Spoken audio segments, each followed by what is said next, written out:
Hello, welcome to another pen talk. Been away for a little bit, but I'm not away from my pens, just away from making videos.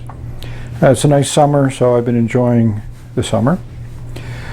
Today we're going to look at a new model of a TWSBI pen. For those of you that might follow fountain pens on Google+, there's been a very lively discussion about how the pen looks. This is called the TWSBI Echo. I purchased it on Amazon. I could have purchased it from a number of places on Amazon, but you buy direct from TWSBI. And they ship from California. So I thought that was a good place to go. It comes in, TWSBI is known for just simple, efficient design packaging. This sticky label was on the side here, and there was another clear label over here. The box just opens up. You have some literature, instruction manual, and also talks about, I thought this was interesting because it showed you that you need to wipe the nib after you fill it. If you don't wipe the nib, it'll splotch, and also shows about washing it. You have to take off this paper, which is interesting. Again, that makes you actually look at the paper.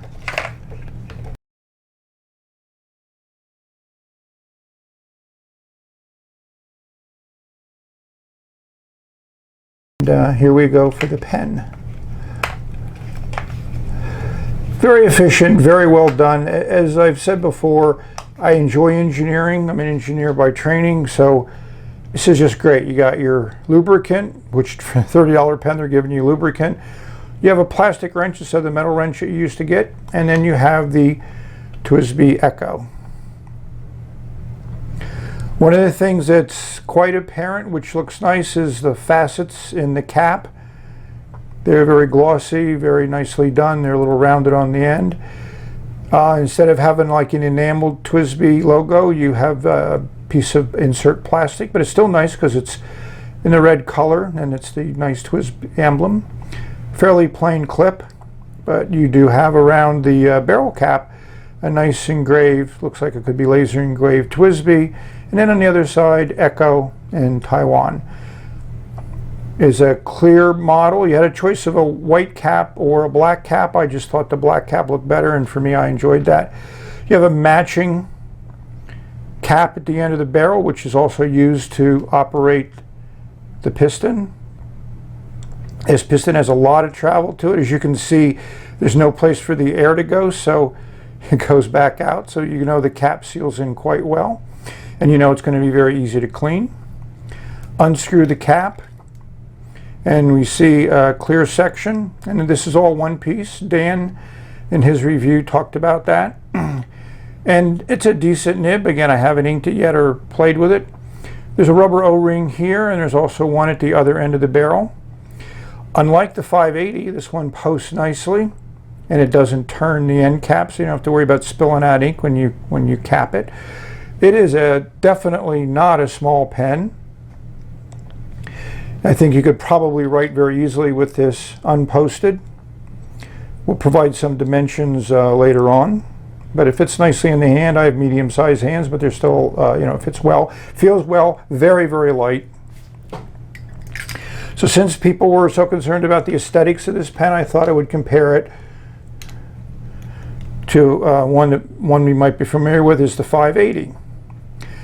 First thing you notice right away is the 580 weighs at least twice as much as the TWSBI Echo. A lot more metal, the plastic is thicker. As you can see, the emblem at the top is kind of enameled. It just has a nicer look to it, but you're talking almost twice the price. But the piston filling mechanism looks to be the same. Again, you have a piece of metal here that you don't have before, and it works the same way, and as usual, you can't put any more pressure in there because it's well sealed. Uncapping them, they both unscrew.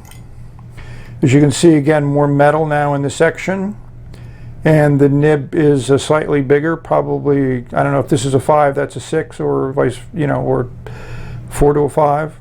Nice engraving, you know. TWSBI just does a nice job, and like I said, their engineering is excellent.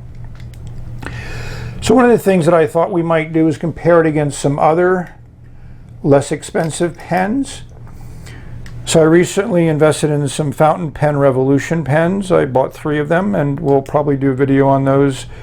I'm not overly impressed, so I'm still trying to come to grips with the pen. It's a piston filler, and this one was under $20 and this was over $30. So there is a difference in price, but there's certainly a difference in quality between the 2 pens.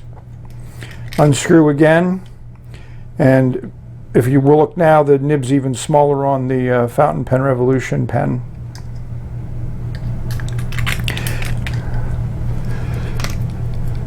Let's look at a Pilot 78G, which is again less expensive, but this is lighter than the TWSBI Echo.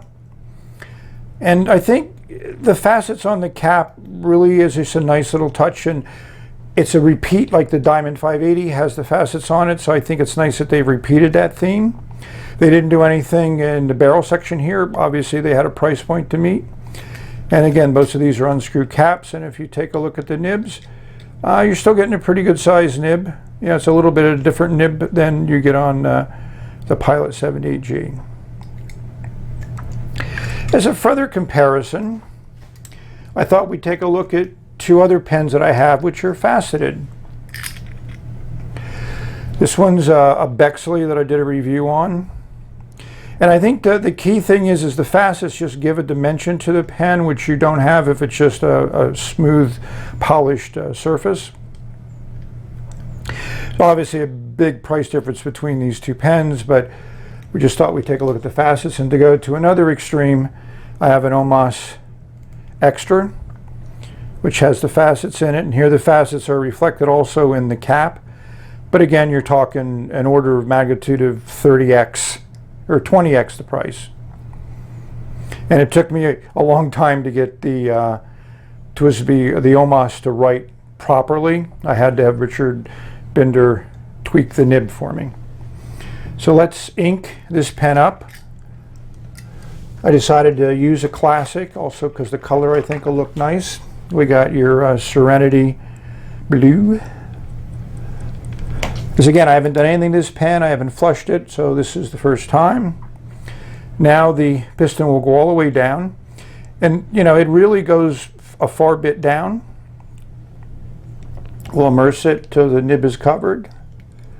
We'll draw up some ink. We'll get as much back into the bottle, the excess ink, as we can. As you can see, that's a pretty decent draw. I'm certain if I did it again, I could fill it. But for this writing sample, I don't think we need to put more ink in it. We'll just have to wipe off the nib, which is TWSBI instruction manual has said that you should do before you write with the pen after filling it. We're going to go to a Rhodia dot pad.